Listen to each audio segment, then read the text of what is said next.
আজকে আমার একটা স্টুডেন্ট প্রশ্ন করলো যে স্যার, মাইটোসিস কোষ বিভাজনের মাধ্যমে একদম সমগুণ সম্পন্ন কোষ তৈরি হয়, তাহলে কোথাও কেটে গেলে আমাদের এরকম ক্ষত বা স্কার চিহ্ন অথবা দাগ পড়ে যায় কেন? তো ভাবলাম এটা সবার সাথে একবার শেয়ার করে নেই। সুন্দর একটা প্রশ্ন। আমাদের কোথাও কেটে গেলে সমগুণ সম্পন্ন কোষ যদি মাইটোসিস প্রক্রিয়ায় তৈরি হতো, তাহলে এভাবে ক্ষত হওয়ার কারণটা কি? তো আমাদের কোথাও যদি ক্ষত হয়, সেই ক্ষতটা কতটা গভীরে গিয়েছে তার উপর ডিপেন্ড করছে আমাদের ক্ষত চিহ্ন বা স্কার ফরমেশন হবে কিনা। যদি ক্ষতটা অতটা গভীরে না যায়, অর্থাৎ আমাদের যদি এমন একটা অবস্থা হয় আমাদের স্কিনের মধ্যে কয়েকটা লেয়ার আছে। স্কিনের সবচেয়ে বাইরের স্তরটাকে বলা হয় এপিডার্মিস, তারপরে ভিতরে আছে ডার্মিস। যদি আমাদের ক্ষতটা শুধুমাত্র এপিডার্মিস স্তর পর্যন্ত থাকে, তাহলে একদম সেম সেম কোষ তৈরি হয়ে যায়।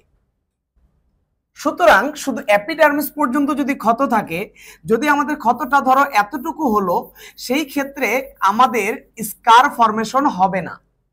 অর্থাৎ ত্বকের উপরের দিকে থাকলে সেখানে কোনো স্কার হয় না, কিন্তু যদি ক্ষতটা ডার্মিস লেয়ার পর্যন্ত চলে আসে, সেই ক্ষেত্রে আমাদের ত্বকের মধ্যে হেয়ার ফলিকল অর্থাৎ চুলের কোষগুলো নষ্ট হয়ে যায়। কারণ তোমরা দেখতে পাবা যে আমাদের চুলের কোষগুলো হচ্ছে ডার্মিস লেয়ারে চলে এসেছে।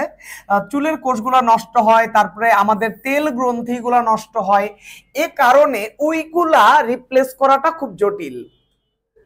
তখন দেখা যায় মাইটোসিস কোষ বিভাজনের মাধ্যমে এখানে কিছু ফাইবার বা সুতা তৈরি হয়, যে সুতাগুলো এই কোলাজেন ফাইবার বা সুতাগুলো অগোছালো ভাবে কিছু লেয়ার তৈরি করে জাস্ট গ্যাপটা পূরণ করে দেয়।